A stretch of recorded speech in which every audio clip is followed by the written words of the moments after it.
Good morning everyone. This is again Professor Vincent Torre Bongolan. Ayan, pagpasensyahan po ninyo dahil ngayon lang muli ako nakakapag-upload ng mga ganitong mga content, no?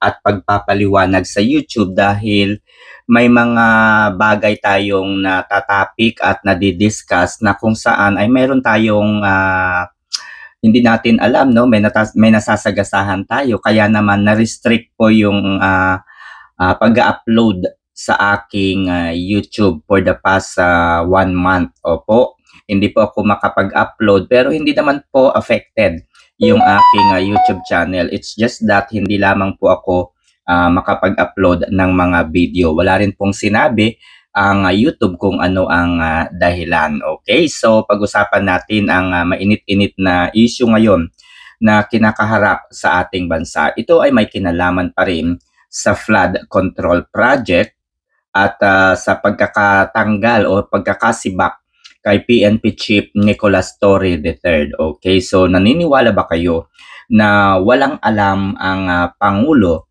sa anomalyang nangyari dito po sa DPWH? Okay, so ganito po yan, ipapaliwanag ko muna yung kwento. Okay, so ito po yun. Mayroong 3 branches ang ating gobyerno. Ang executive branch of the government na kung saan ang pinuno ay ang Pangulo ng Republika ng Pilipinas.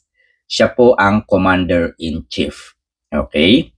Ang trabaho po ng executive branch of the government ay tagapagpatupad ng mga batas. Sila po ang gumagawa ng paraan upang nang sa gayon ang mga batas, mga ordinansa at lahat po ng mga kautusan o implementation sa lahat ng mga opisinang sakop ng executive branch of the government. Sila po ang nagme-make sure na lahat ng ito ay dapat masunod at matupad o mangyari. Ang judiciary, ang pinakang head naman po nito o ang pinuno ay ang Chief Justice. So ang kanilang tahanan, syempre, Korte Suprema. So sa executive, syempre Malacanang yung tahanan. Ang judiciary, syempre Supreme Court po yung kanilang tahanan. At Chief Justice naman po ang pinakang leader ng judiciary.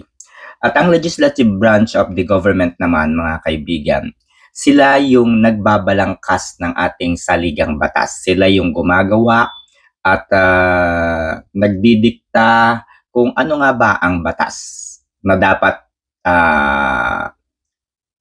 buuin o balangkasin. Okay? And make sure na itong mga saligang batas na ito, itong mga panukalang batas na ito, mga kaibigan, dapat ang makikinabang ay ang bayan at ang taong bayan. Okay? So, sila po yung gumagawa nun.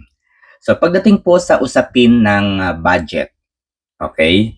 Ang Pangulo po ng Republika ng Pilipinas ay mayroong mga priority projects. May mga plano po ito sa loob ng 1 taon. Okay? So, siya po ay mag-e-estimate ng mga budget, no, ng budget para sa susunod na 1 taon. Okay, so ang nangyari, nag-propose po ang Pangulo ng budget. Nakalagay po doon yung kanyang mga priority projects. Okay, so yung proposal na yon ay ibababa po sa legislative branch of the government. So uunahin pong pag-usapan yung proposal na yon sa lower chamber, which is sa Kamara o sa Kongreso.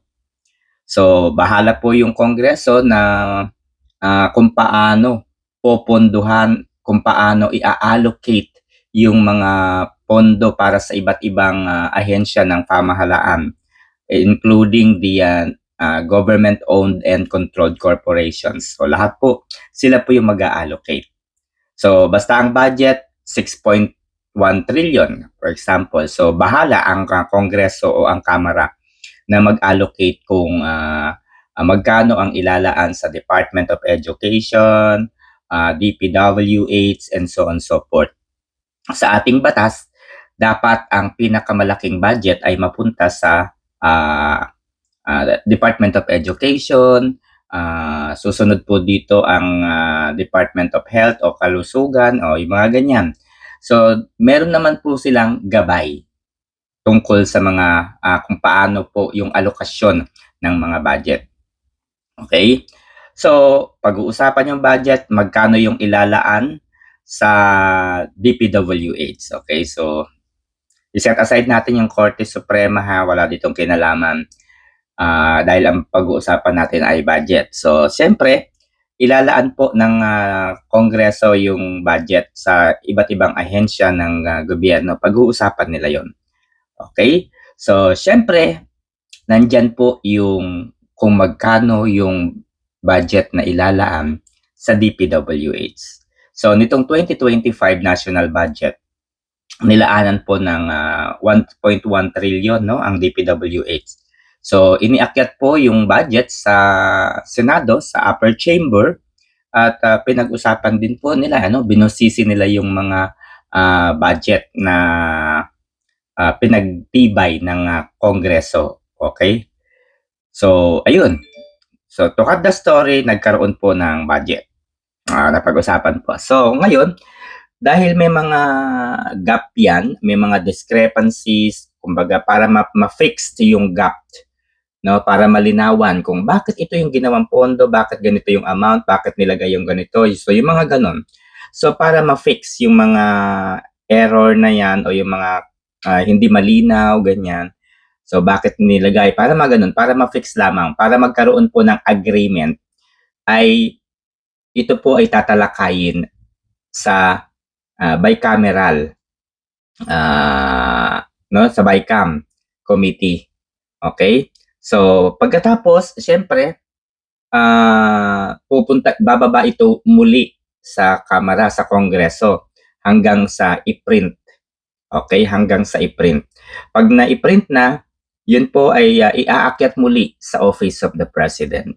Okay? Dapat po yung budget na yun na i-printa ay dadaan muna sa Little President kung tawagin, sa Executive Secretary. So at this point, ang Executive Secretary ay si Attorney Lucas Bersamin. So re-reviewin niya yun, yung ganun po, no? Babasahin po niya, titignan po niya, susuriin po niya yung mga budget na nandoon. So hindi man po 100% na makita niya to, at least, no, skimmingly, pwede po niya itong masuri. At saka po pupunta doon sa table ng Pangulo para pirmahan upang maging ganap na batas. So, siyempre kapag nasa Pangulo na, nandyan po yung mga bagay na pwede pong gawin ng Pangulo. Susuriin po niya kung yung mga budget allocation na nakasaad doon sa printed General Appropriations Bill, no, ay naka-align doon sa kanyang mga prioritization, no, doon sa kanyang mga priority projects na isinumite sa mababang chamber ng Kamara, ay naka-align po, no, i-check niya po yun. Ngayon, kung meron po siyang nakita na hindi align doon sa kanyang priorities, pwede po niyang i-veto, no? Pwede po niyang i-veto yung particular budget for certain agency or department. Okay? So, kagaya po ni President Duterte noon. So, hindi align sa kanyang priority yung budget. So, tinanggal niya yung bilyong halaga ng budget for that department.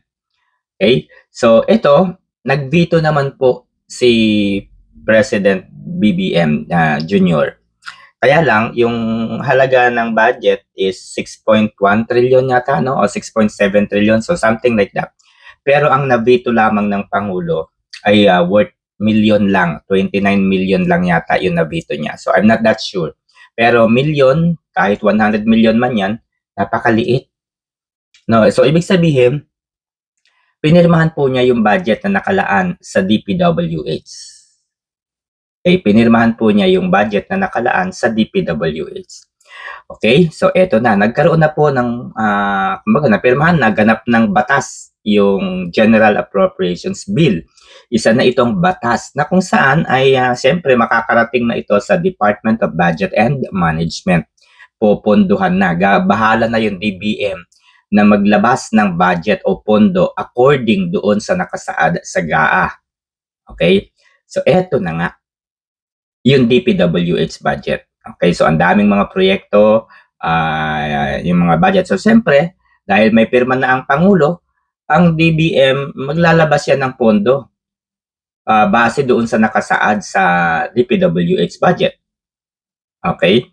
Pero sabi ko nga, ang DPWH ay bahagi o under the wings of the executive branch of the government. Nasa pamamahala po, nasa kumbaga under the wings of the president ang DPWH. So malaki po ang kinalaman nito. Bakit? Bilang Pangulo, bilang ikaw yung Chief Executive at bilang hawak mo yung DPWH, dapat sinuri ng Pangulo, no, yung mga proyekto na ginagawa at gagawin ng DPWH. Kaya nga kung mapapanood po ninyo yung budget yung SONA nung 2024 ni Pangulong Marcos Jr., 'di ba, malinaw po niyang sinabi na mayroong mga flood control projects ang ginawa, 'di ba?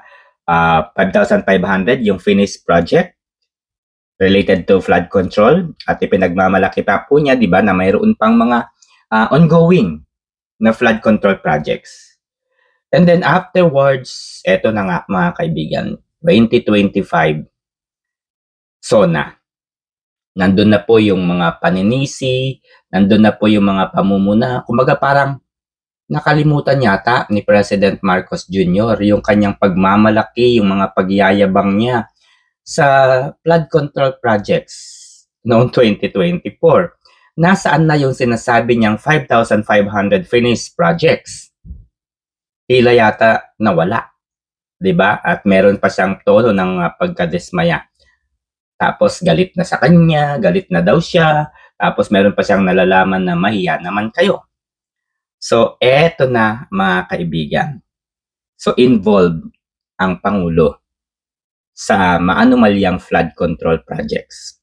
Okay, nagigets nyo ba yung cycle mga kaibigan ng budget? So ito po yung nakikita ko dito. This is my observation. I may not be wrong, no? I may not be wrong, pero this is my observation, and mag-comment po kayo at sabihin po ninyo kung meron akong mali, no, na naiisip. Okay? So, eto po, sinampahan na ng patong-patong na kaso ang First District Engineer na si Calalo, Engineer Calalo. No, inirekomenda din po ni Congressman Leandro Lebeste na gawing state witness si Calalo dahil sa paniniwalang mayroong isang malaki at mataas na tao sa likod nito. So dahil dito mga kaibigan ay idinawit na nga po ni Calalo si dating Congressman Eric Buhain. At sinabi po ni Engineer Calalo na si Eric Buhain daw ang namimili kung sinong mga kontraktor sa mga DPWH projects ang kumbaga mapipili. Okay, kumbaga si Eric Buhain daw talaga yung namimili kung anong kontraktor ba yung tatanggapin nila na gumawa noong project na yon. So sana mali ako, no? Opinion ko lang ito ha, guys. Si Congressman Lebeste po ay isang napakayaman, isang bilyonaryo kung tutuusin. Isang mayaman at may-ari ng malalaking mga negosyo. No, sa katunayan, siya po ang nag-umpisa ng Solar Philippines. Okay? And meron din po siyang, if I were not mistaken, 10% share sa ABS-CBN. So, I just don't know, no, kung bahagi pa ba si Congressman Leandro Lebeste ng Solar Philippines. Okay? So, ibig sabihin mga kaibigan, in the past, noong hindi pa po siya congressman, si Congressman Leviste po ay isang kontraktor. Matatawag o masasabi po natin siyang kontraktor, no? Kontraktor ng Solar Philippines. Okay? At dahil dati siyang kontraktor, number 2, baka mayroong pagkakataon noon na siya ay nakakatanggap ng tinatawag nating bribery o suhulan o panunuhol. Hindi ko kasi alam at hindi ko maintindihan kung saan kumukuha ng lakas ng loob itong si Engineer Calalo para suhulan si Congressman Leandro Libiste kung hindi niya ito kilala. No? Hindi nga ba kilala ni Engineer Calalo itong si Congressman Libiste? Kasi bagong congressman, tapos first term pa lang niya, kung hindi mo kilala ito, bakit mo susuhulan ng 360 million pesos yung isang bagong kongresista, isang batang-batang kongresista, first termer pa lang siya? 'Di ba ang tapang ni Calalo, paano mo nalaman? At paano mo na siguro na tatanggapin ni Congressman Libiste yung 360 million pesos? 'Di ba? So ano yun, gut feeling lang ba niya na nasusuhulan ba si Congressman Libiste? So para sa akin, no, dapat din natin itong tignan kasi hindi gagawin yun ng isang tao sa isang baguhan kung wala siyang nababalitaan, kung wala siyang a little bit idea of who is Leandro Libiste. But anyway, still, congratulations, no, kay Congressman Leandro Libiste for exposing this bribery, no, act of bribery na tinatawag. So, on the other hand, mga kaibigan, sinibak ng Malacanang bilang PNP chief si General Nicolas Torre III. Subalit, naging maagap po si DILG Secretary John Vic Remulla at sinabi na wala naman pong kaso si PNP chief. Wala rin po itong administrative or criminal case or offenses. So, meaning mga kaibigan, para sa akin, questionable yung pagkakasibak kay PNP chief. Kasi PNP chief po siya no? Ibig sabihin, nang siya po ay inirekomenda at inilagay bilang PNP chief, siya po ay protektado ng civil service. No, siya po ay protektado ng civil service. Ayaw man natin kay Nicolas Torre III, hindi man natin siya gusto. But he has qualifications to prove, no, 4-star general. Matagal na sa serbisyo. Nicolas Torre III is in different offices. 'Di ba? So qualified na qualified po siya. Bakit siya tinanggal? Yan po yung questionable at iiwanan natin. Ano ang dahilan kung bakit siya tinanggal? Okay? So eto na nga. DPWH is part or hawak ito ng executive branch of the government, meaning under the wings of the president.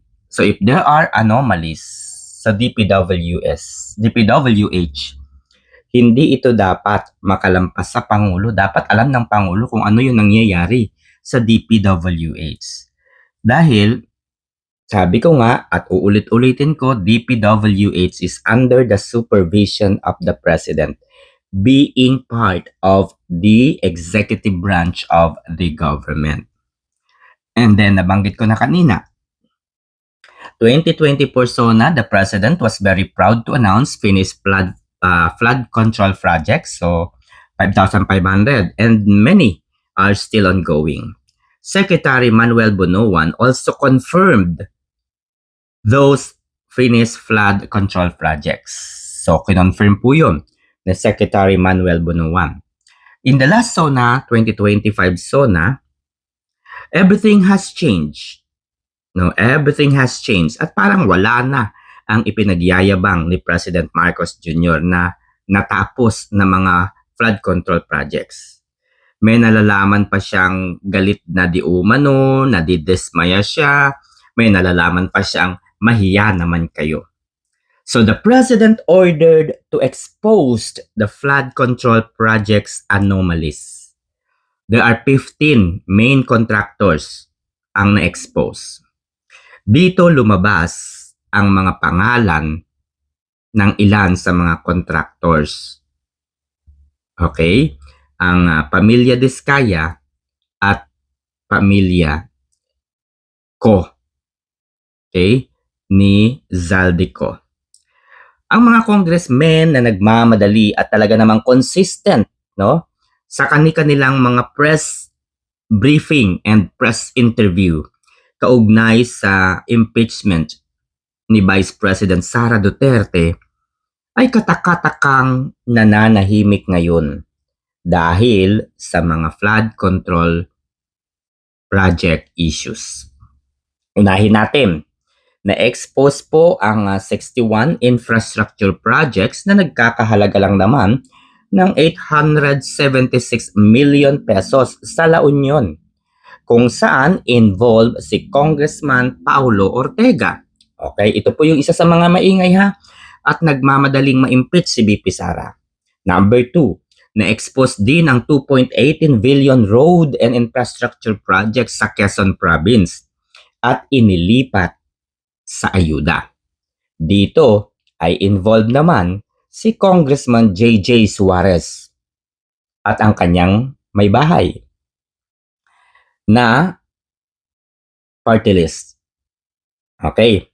So number 3, na-expose din ang 2.077 billion worth projects sa DPWH. So meron kasing infrastructure company o meron tinatawag na construction firm ang pamilya ni Congressman and at the same time attorney Rog Gutierrez. So can you imagine mga kaibigan, itong sinisigaw ng tatlong kongresistang ito, si Ortega, si Suarez, si Gutierrez, is just that 125 million pesos of confidential fund ni BP Sara. 2 beses na po o higit pa yata na naglabas ng report ang Commission on Audit.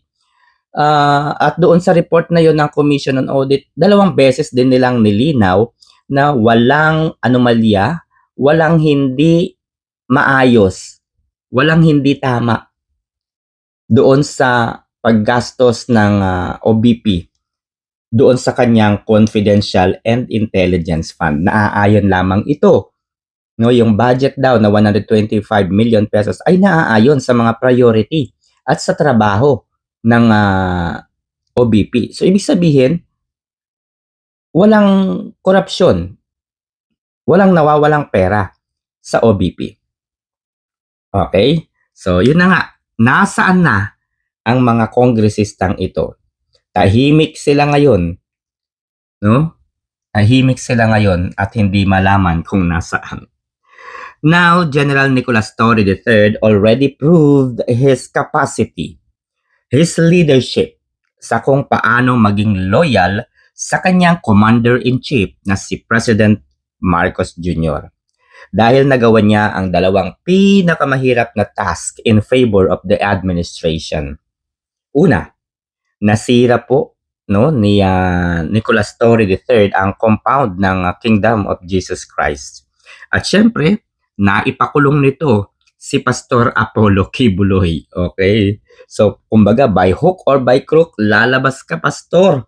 So hinanap niya si Pastor hanggang sa maipakulong niya ito. May nalalaman pa siyang mga sensor, hinanap po yung breath o yung paghinga, yung yung kaldag ng puso ni Pastor Apollo Kibuloy sa ilalim ng lupa. So to cut the story, nakakulong ngayon si Pastor Apollo Kibuloy. Number 2, nagawa niyang kidnapin at dalhin sa ICC si former President Rodrigo Roa Duterte. Itong 2 bagay na ito ang isa sa pinakamalaking success project ni Nicolas Torre III. Walang mintis.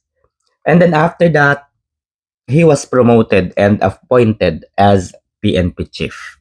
Okay, so syempre, bago siya maging PNP chief, dapat i-promote muna siya. So dahil na-promote siya, no? Dahil nga doon sa ginawa niya kana Pastor Apollo at kay Duterte, na-promote siya and at the same time dinala siya sa PNP bilang hepe. Now, walang nakakasuhan despite of the expose, despite of the revelations sa flood control projects na ito. Despite of the obvious corruptions, bribery, and other economic sabotage, panay po expose. Samantalang obvious na. Kumbaga, nandyan na yung mga ebidensya eh. Kitang-kita na, nailabas na rin nila yung mga perang involved sa mga flood control projects na ito, kung saan umiikot, paano kung umiikot ang pera. So, para sa akin, mga kaibigan, ang lahat ng ito ay drama na lamang ng Pangulo. Hindi na ako naniniwala sa lahat ng kanyang mga sinasabi. Kasi, habang, alam niyo yun, habang gumagawa siya ng mga paraan para iligtas yung kanyang sarili, lalo itong nalulubog dahil lumalabas yung kanyang kapalpakan. Gaya niyan, pinaimbestigahan niya yung DPWH, hindi naman po lahat ng mga Pilipino ay tanga. Parte po ng executive branch ang DPWH. So therefore, imposible na wala kang alam. Now, naka-floating ngayon si General Torre. Naka-floating ngayon si General Torre and because immediately yung pagkakatanggal sa kanya, effective immediately. So, hindi na siya dapat abutan doon ng 2 araw pa immediately nga eh. Okay? So, ngayon, floating ba si Torre? Para sa akin, no, hindi siya floating. Because he has proven his loyalty to the president, I can sense that he will be handling a unit in Malacanang. So, naiisip ko mga kaibigan na at this point ay gumagawa no ng maliit na opisina ang Office of the President. So gagawa sila ng opisina nang sa gayon ay mailunsad nila, mailabas nila tong opisinang ito at sa aking pananaw, sa aking paningin ay magiging graft and corruption czar itong si Nicolas Torre. So gagamitin nila si Nicolas Torre, iluluklok nila dito sa maliit na unit na ito ng Office of the President upang maging graft and corruption czar. Na ang focus is cleaning the mess of the DPWH. Okay, so lilinisin po ni Nicolas Torre yung mga mancha sa DPWH and muli ay ililigtas niya ang Pangulo sa likod ng flood control anomaly projects. Okay, mga kaibigan? But the question here is that sino nga ba dito yung dapat sisihin? Sino nga ba yung mas nakapag-benefit ng malaki? Okay? So, contractor ba? Engineer ba? O kongresista? O senador? Okay? Kasi para sa akin, no, yung mga engineer ay ano lamang yan, accessory. Yung mga contractor para sa akin ay accessory lamang din. So ang nakikita ko dito na promotor at dapat makulong at maimbestigahan ay ang mga kongresista. Bakit? Sila-sila din yung contractor. Pangalawa, bukod sa sila yung contractor, sila-sila din yung naglagay ng budget at nagbibigay ng budget. Diba? So, very simple lang eh. Congress yung naglaan ng budget sa DPWH. Ngayon, dahil may mga flood control projects sa DPWH, natural, maghahanap sila ng mga contractor. So, syempre, itong mga contractor sasali sa bidding, ipopropose niya yung kanyang budget. O, ito yung halaga ng budget dito sa flood control project na ito. So, sasabihin ngayon ng DPWH, masyadong mahal. So, mumurahan ito. Pero, behind that agreement, nandun na yan yung lagayan. O, sige, ang ibibigay lang namin sa inyo, kumbaga under the table, imposibleng wala yung under the table. O, sige, ito ang ilalagay namin sa inyo ay ganito lang. 30% sa amin yung cut ha. Okay, ganito ganyan. So ilalagay natin sa kontrata, ito yung budget, no? 16 billion pesos. So 70% niya nasa amin. Okay, ganito yan. Tapos yung other accessory, engineer. O ito, kausapin mo itong si engineer na ito. Ako na ang bahala. O, di ba? Ako na ang bahala kay engineer. So, puntaan mo si engineer Kalalo. Ayan. Puntaan mo si engineer Kalalo. So, ito yung project. O kaya si engineer Buhain. O, ito yung kausapin mo. So, makukuha ngayon ng contractor yung project kasi yung engineer yung kakausapin nila for sa iba't ibang lugar. So, 'di ba, yung cycle kung paano lumalabas yung pera, kung paano pumapasok yung contractor, very obvious, hindi na kailangang imbestigahan.